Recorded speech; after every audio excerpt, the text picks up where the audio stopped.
The GEC Twitter file just dropped. Good morning, ladies and gentlemen. This is another declaration of truth from your host, Terry A. Hurlbut. Yesterday at noon Eastern Time, Matt Taibbi released, as promised, Twitter File 17. This file profiles the Global Engagement Center, or GEC, to which I've left a link in the description. Actually, Mr. Taibbi discussed GEC once before in Twitter Files 12. Back then, Taibbi called it the belly button of the FBI. Twitter Files 17 discusses GEC in greater detail, including its origins, its interaction with Twitter, and the monstrous network that grew around it and continues to this day. And what's more, this thread has a dynamite announcement near the end of it. Before I dive in, I do want to shout out to the prime sponsor of this channel, which is Conservative News and Views. Link in the description. Be sure to check out the awesome CNAV Store. Scroll down near the bottom for that link. Lots of great merchandise there, especially this t-shirt that I have chosen for today, which quotes George Orwell saying, "Boy, did I call it, or what?" And for more reasons than one, George Orwell would agree with a whole heart with what Matt Taibbi did yesterday and is now doing. One more thing. If you like what you're about to hear, you can like this video. You can also click the bell icon to get a notice every time I come out with a new one. In fact, do you see the new icon, the heart shape with the US dollar sign in it? That's the super thanks icon. If you really want to keep these videos coming, click that and leave me a tip. Any currency will do, so long as it's legal tender. And now, all right, what is GEC and how did this monstrosity get started? GEC began with Executive Order 13271, to which I have a link in the description. Barack Obama issued this order on March 14th, 2016. He created it allegedly to, and I quote, "counter the messaging and diminish the influence of international terrorist organizations, including the Islamic State of Iraq and the Levant, or ISIL, most of us call it ISIS, Al-Qaeda, and other violent extremists abroad," close quote. Or so the executive order read. And indeed, the vital Section 3 did concern itself exclusively with the voice of the government toward foreign audiences and propaganda beginning outside our borders. But the tangled web we see today concerns how GEC turned inward to creating a mirage of domestic terrorism, and not violent acts only, but dis, and malinformation, which is the brief of CISA. Now, I talked about that before in my video about state actors being for real. In a preview article that he published to Substack called Racket News, and I have a link to the article in the description, Mr. Taibbi blames Obama for setting the current censorship regime in motion. He says, quote, "whether by malfunction or design, this abrupt course change of Washington's contracting supertanker would have dramatic consequences. In fact, the tale of how America's information warfare mechanism turned inward against threats in our own population might someday be remembered as the story of our time, with collective panic over disinfo defining this generation in much the same way as the Red Scare defined the culture of the 1950s, unquote, Matt Taibbi. Make no mistake about it. I say that the turning inward of America's information warfare mechanism was by design. The Trojan horse works by leveraging greed and fear, which is what GEC did and does. I'll have more to say about that when I make my analysis. Now, Matt Taibbi left a thread of almost 50 tweets, but he then had to delete one. I'll get to that. I've left links in the description to the anchor tweet, the odd numbers, and the last tweet. Settle in, folks. This will be a long one, and don't worry, I will bowdlerize when I have to. Twitter File 17. New knowledge, the Global Engagement Center, and state-sponsored blacklists. On June 8, 2021, an analyst at the Atlantic Council's Digital Forensic Research Laboratory, DFR Lab, wrote to Twitter, quote, "Hey guys, attached you will find around 40,000 Twitter accounts that our researchers suspect are engaging in inauthentic behavior and Hindu nationalism more broadly." DFR Lab said it suspected 40,000 accounts of being paid employees or possibly volunteers of India's Bharatiya Janata Party, or BJP. But the list was full of ordinary Americans, many with no connections to India and no clue about Indian politics. "I have no collection of any Hindu folks, just a Reagan Republican here in Connecticut," replied Bobby Halstone. "A Hindu nationalist? I've never even been out of this country, let alone the state of New Jersey," said Lady DI-816. "These people are insane," said Krista Woods. Twitter agreed. "One reason many of the accounts remain active."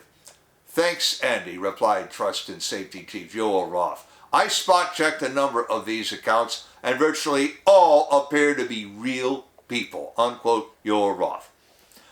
DFR Lab, link in the description, is funded by the U.S. government, specifically the Global Engagement Center, or GEC. Director Graham Brookie denies DFR Lab uses tax money to track Americans, saying its GEC grants have an exclusively international focus.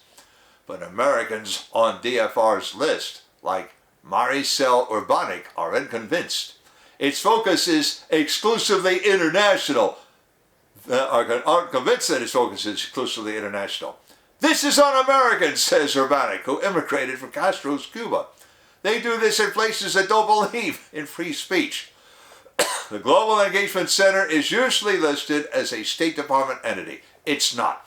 Created in Obama's last year, GEC is an interagency group within the State Department, whose initial partners included FBI, DHS, NSA, CIA, DARPA, Special Operations Command, or SOCOM, and others. GEC's mandate: to recognize, understand, expose, and counter foreign disinformation.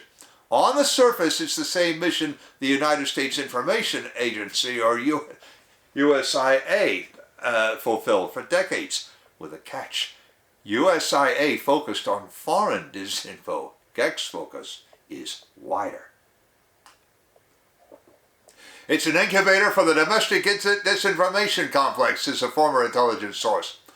"All the stunts we pulled in other countries since the Cold War, some morons decided to bring home."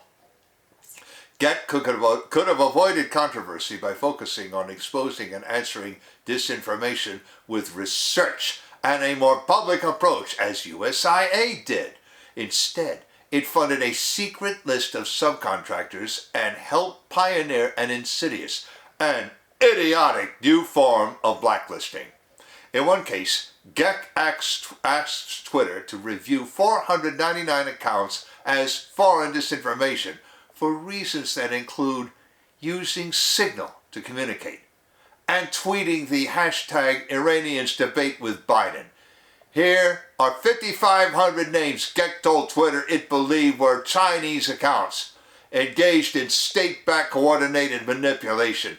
Well, it takes about negative 10 seconds to find non-Chinese figures. GEC's Chinese list included multiple Western government accounts and at least 3 CNN employees based abroad. Not exactly Anderson Cooper's besties, but CNN assets, if you will, quipped Twitter's Patrick Conlon. "A total crock," asked Trust and Safety Chief Joel Roth. GEC passed some good information to Twitter, but mostly not. The root problem was exemplified by a much-circulated 2020 report, "Russian Pillars of Disinformation and Propaganda." This GEC report was contradictory. On one hand, it offered reasoned evidence that a specific outlet like the Strategic Culture Foundation was partnered with the Russian Foreign Ministry, which would make it a true proxy site. The same report advanced a far lazier idea. Along with state actors, groups that generate their own momentum should also be seen as parts of a propaganda ecosystem. Independents, GEC said, should not confuse those trying to discover the truth. The ecosystem is not a new concept. It's been with us since Salem, as in witch trials. Guilt by association. As one Twitter exec put it, if you retweet a news source linked to Russia, you become Russia linked, does not exactly resonate as a sound research approach. GEC sent Twitter a series of reports on a series of topics, often employing the ecosystem concept. Its report on France attributes membership in the Yellow Vest movement as being Russia-aligned. That's how Twitter's Aaron Rodrigues put it. GEC's report on China was more entertainment value than anything, said Rodrigues. It equates anything pro-China, but also anything against China in Italy as part of Russia's strategy. Twitter staffers had professionalism. They tended to look at least once before declaring a thing foreign disinformation. This made them a tough ground for GEC. Fortunately, there's an easier mark. The news media. GEC's game, create an alarmist report, send it to the slower animals in journalism's herd, and wait as reporters bang on Twitter's door, demanding to know why this or that ecosystem isn't obliterated. Twitter emails ooze frustration at such queries. Ugh, reads one. Twitter disagreed with GEC's alert about Russian disinfo in South America, which appeared to confuse cause and effect. As Rodrigues put it, I believe what they mean is there was a surge in accounts that agreed with Moscow-aligned narratives equals Moscow control. Roth noted Brett Schaefer of the Alliance for Securing Democracy, you've heard about them before too, was quoted in Franco's story and said, seems like ASD are back at their old tricks. Roth was referring to the fact that the ASD created Hamilton 68, another guilt by association scheme, detailed in Twitter Files 15. The Hamilton dashboard claimed to track accounts linked to Russian influence activities, but the list was largely made up of Americans. The Hamilton 68 dashboard creator, J.M. Berger, was on the GEC payroll until June of 2017, just before the dashboard's launch. Hamilton claimed the list was the fruit of more than 3 years of observation. Berger unequivocally denies working on Hamilton for GEC.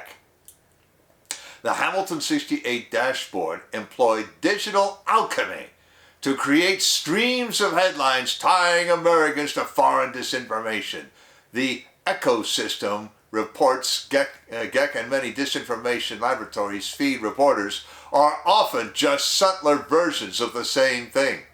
In a crucial in-house Q&A in mid-2017, Roth was asked if it were possible to detect Russian fingerprints using Twitter's public data. Though you can make inferences, he said. In short, no.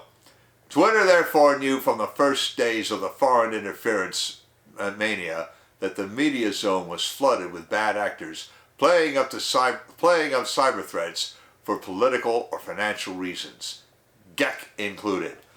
GEC has doubled their budget by aggressively overstating threats through unverified accusations that can't be replicated either by external academics or by Twitter, wrote Aaron Rodrigues. Let's take a break here because I want to shout out to a sponsor who can really help you through the economic storms to come. That sponsor is oursilverlines.com. Do you feel like you're working harder for your money just to get by? You are not alone. The fluctuating economy, employment issues, unexpected changes in life have left many families struggling over the past few years. Collecting gold and silver can help shield you against many of these challenges. But if you're like me many years ago, you don't know where or how to start. Our Silver Lines helps by connecting you with thousands of members who are learning the secrets to creating and protecting true wealth by collecting precious metals. Whether you just want to collect rare and unique coins or take advantage of the business opportunities this company provides, either way, They can help you learn to live an exceptional life. Visit oursilverlines.com to learn how you can build a legacy to your future.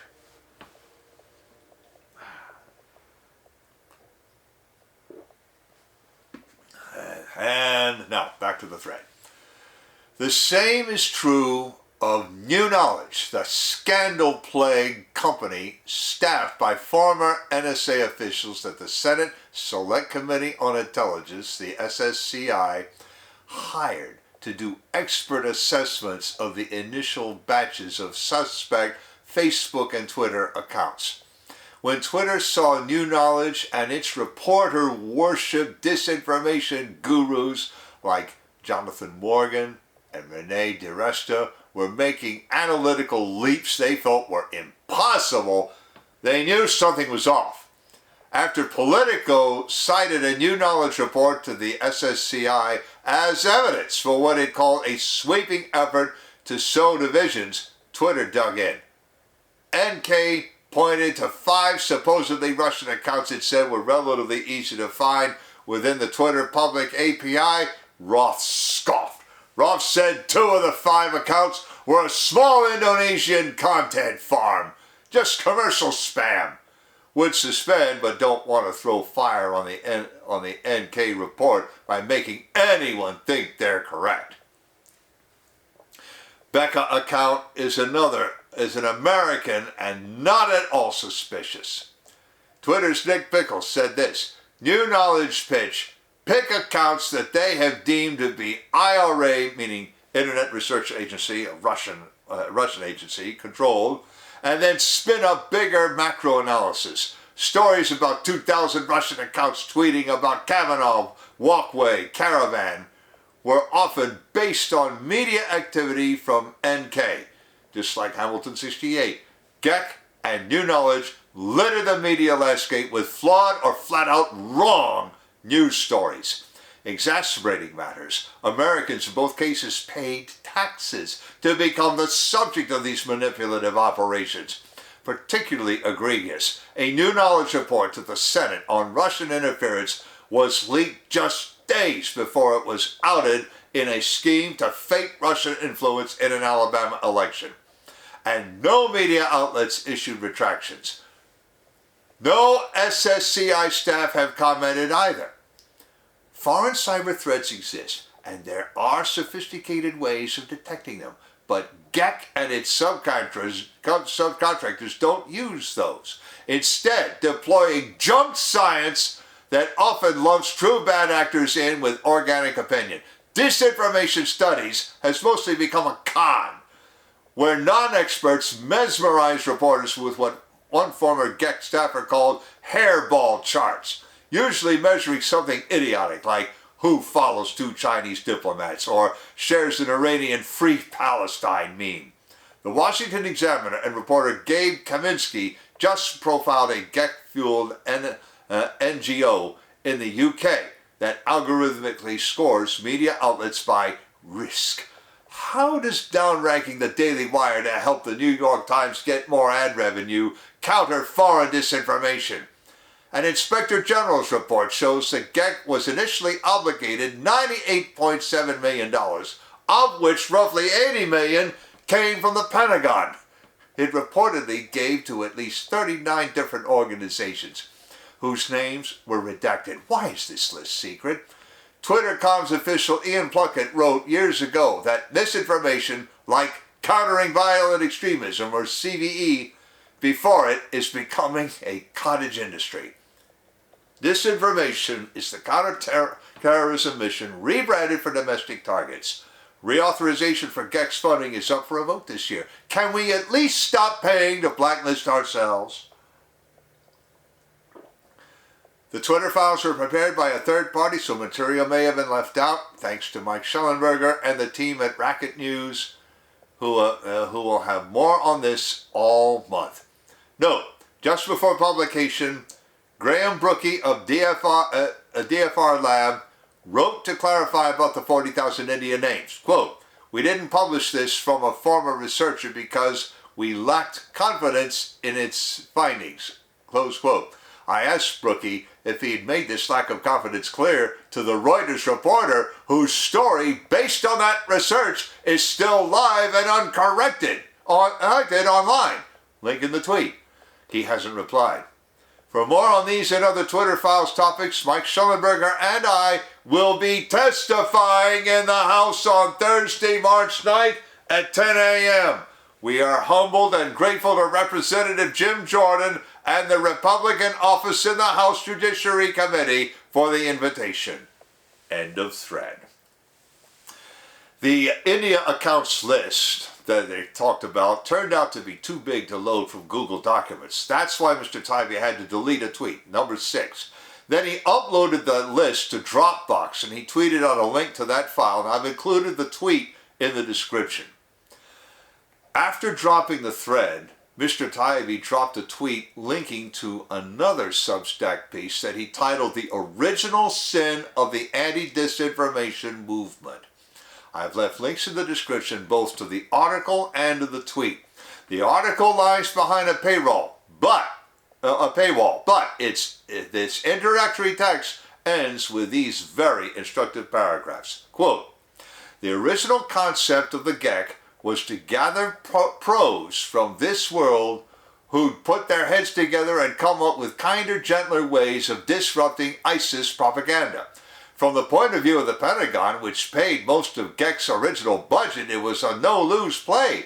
Spending 70 to 80 million bucks a year was worth it if it meant even one fewer death in the field, be it of a U.S. soldier or a bystander to a drone strike. And then 2016 happened, and GEC's mission changed on a dime. Unquote Matt Taibbi. And that's exactly the point. Or is it? Hold that thought. Reaction to this thread, like that to all the Twitter Files threads, varies from wow to grrr to Trumpus quoque. I have links in the description to 13 reaction tweets overall. The first 3 are in the grrr category. GEC sounds like a garbage echo center, screams one. Another says, abolish all alphabet organizations. And a third offers thanks for services to more than just the American people. In the fourth tweet, one person told Taibbi to prepare to be Woody Harrelson. If you watched Saturday Night Live last Saturday, you'll understand the reference. Another person quoted a nasty proverb from an even nastier operator during the Second World War. Quote, the more we do to you, the less you seem to believe we are doing it. Unquote, Herr Dr. Josef Mengele. Enough said about him. When another user asked why anyone would use support of a political party to justify restricting an account, Taibbi replied in the 6th tweet that he asked DFR Lab that same question, and they never answered. In the Trumpus quoque category, meaning Trump too, comes a bald assumption that Republicans did it too, to which another user challenges him to release any evidence he has, if he has any. Along that same line, someone challenged Taibbi to testify under oath. Remember, he's going to go before the Weaponization Subcommittee.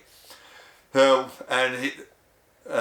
Trump doing it too, Taibbi said he would be able to tell them truthfully under oath that he never found one such request. Not one. So someone else challenged him on a tweet in an earlier Twitter Files thread, saying both parties had access to these tools. Taibbi replied, it's called reporting. He reported what a trusted source told him, but then then on follow-up investigation, he found no evidence that they had used any of those tools. Taibbi also took pains to point out that no one should celebrate when the government picks on one side only. His point is, a government that picks on one side could pivot and start picking on the other side. The next 3 tweets by him all make that point. And then, straight out of bizarro land, another user tried to connect Taibbi's upcoming testimony before the Weaponization Subcommittee to the debate that blew up when the Supreme Court handed down its decision in Dobbs v. Jackson Women's. Taibbi put pay to that one. He said he was pro-choice and never voted for Trump. So, there you go.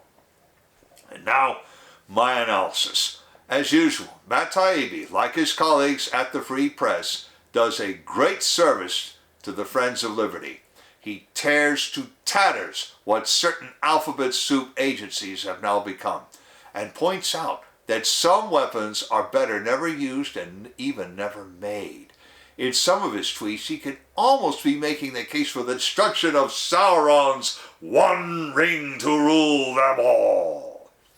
His fellow travelers don't see it that way. They want the censorship and want the destruction of livelihoods and lives. Nor can they conceive of anyone turning their weapon against them.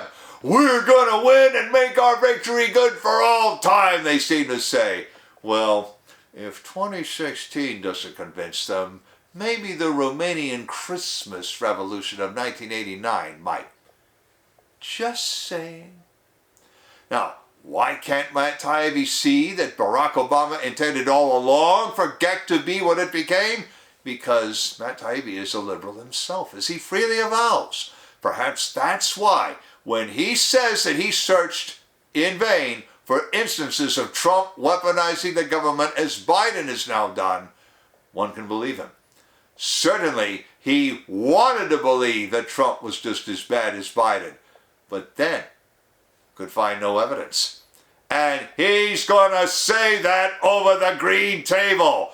That must scare Biden and his apologists even more. Any student of history should have seen this coming. I'll give you an example. The Varian Commission before Rome's social war, charged with punishing advocates for extending Roman citizenship to southern Italy outside of Rome. But after the social war, the Plautian Commission had the exact opposite charge. In the exact same fashion, the January 6th committee has given way to the Weaponization Subcommittee. Only the most arrogant and pompous fools could not have seen that coming. But some people still want to fight the war. They won't be satisfied unless and until they can turn the United States into a prison system like the Gulag, or at least like the Soviet Union, which used the Gulag as its ultimate cell block. As ever, the Twitter Files brings out the worst in people. Understand this: no one who has any concept of freedom can support GEC. The people must make its abolition and dismantlement a campaign issue in all elections moving forward until it happens. Links in the description of the article to the GEC homepage, to EO 13271, to the preview article at the Racket News Substack, to the thread, to DFR Lab's home, to the tweet with a Dropbox link to the India list, to the article and tweet about the original sin of the anti-disinformation movement, to those 13 tweets in reaction to the thread, to my Declarations of Truth Twitter account, and to Conservative News and Views. I've also left links to the awesome CNAV Store and to oursilverlines.com, as I also mentioned. You know already about how to like a video, turn on notifications, and leave a tip. On the end screen, I'm going to leave a subscribe link to my channel and links to the Twitter Files playlist, the State Actors video, and a video I did way back about election interference by Twitter in the pre-Musk days. This is Terry A. Hurlbut delivering another declaration of truth and reminding you to let the truth set you free.